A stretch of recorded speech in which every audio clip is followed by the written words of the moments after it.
মনে রাখবেন ইমানদার ভাইরা, আপনার জীবনে যখনই দেখবেন কষ্ট বলা মুসিবত বাড়তেই আছে, আপনি বুঝে নেবেন আপনার রব আপনাকে কাছে ডাকতে চাচ্ছেন, আপনার রব আপনাকে কাছে ডাকতে চাচ্ছেন, আপনার রব আপনাকে কাছে ডাকতে চাচ্ছেন, আপনার গুনাহগুলোকে পরিষ্কার করার জন্য কষ্ট দিয়ে আপনাকে মাফ করে দিচ্ছেন। আপনি যদি ধৈর্য ধরতে পারেন, সেই দিন রবের পছন্দ হয়ে যাবে। রব্বে কারীম বলবে, ইন্নাল্লাহ মা'আস সাবিরিন, আমি রব ওয়াদা পরিপূর্ণ করার জন্য তোকে আজকে থেকে আমার বন্ধু বানিয়ে ফেলেছি।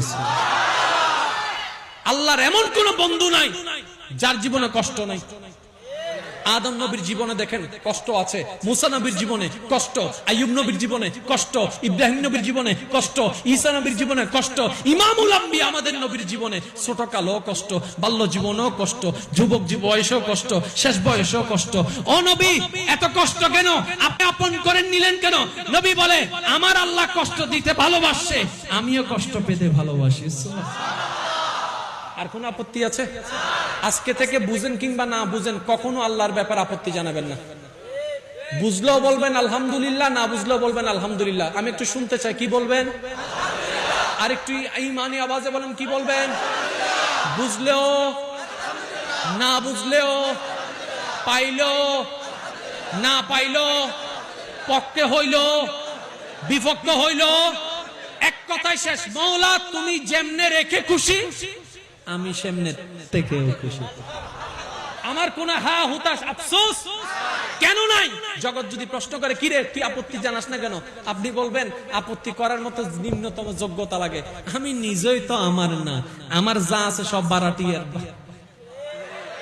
আমার হাত আল্লাহর দেওয়া, আমি বারাটিয়ার অহংকার করার কোনো অধিকার। আপনি জানেন আল্লাহ আমাদেরকে কতটুকু ভালোবাসে? আমাদেরকে জান্নাত দেওয়ার জন্যই আল্লাহ পাক কত হাজার রাস্তা খুলে দিয়েছেন। আমি শুধু প্রশ্ন করব, যার যত শক্তি আছে উত্তর দিয়ে যাবেন। আমাদের আল্লাহ অতীত বর্তমান ভবিষ্যৎ জানে কি জানে না? আল্লাহ তাআলা কার আমল কেমন জানে কি জানে না? কে জান্নাতে যাবে, কে জাহান্নামে যাবে জানে কি জানে না? কার সওয়াব বেশি, কার গুনাহ বেশি জানে কি জানে না? তো জানান, যদি আল্লাহ সবকিছু জানে, মরার পরে ডাইরেক্ট জান্নাতে দিয়ে দিত, জাহান্নামীকে জাহান্নামে দিয়ে দিত, কাজ তো শেষ। কিন্তু আল্লাহ পাক বলে যে না, মরার পরে তাকে কবরে রাখো, আমি এখন জাহান্নাম দিব না, আমি এখন জাহান্নাম দিব না, আগে কবরে রাখো। এবার কবর থেকে আল্লাহ পাক যেদিন মন চাইবে হাসরের ময়দানে তুলবে, তোলার পরে ইয়া নফসি স্লোগান দিয়ে দৌড়াবে। আল্লাহ এত এত ঘটনা রাখলা কেন, এত কাহিনী রাখলা কেন?